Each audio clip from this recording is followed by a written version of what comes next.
ఇక చూడు రే రోజులు ఎట్టున్నాయంటే ఎక్కువసేపు ఏం చెప్ప ఒకటే నిమిషం చెప్తా.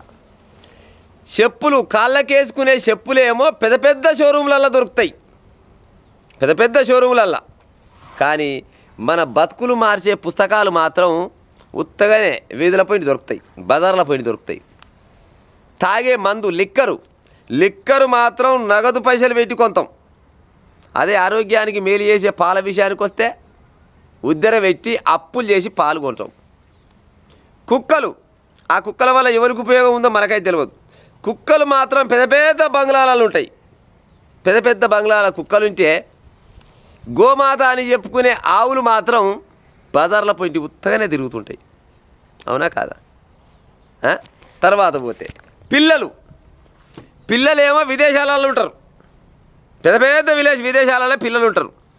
తల్లిదండ్రులు మాత్రం వృద్ధాశ్రమంలో ఉంటారు. ఇగో ఈ రోజులల్లో గిట్ట జరుగుతుంది ముచ్చట.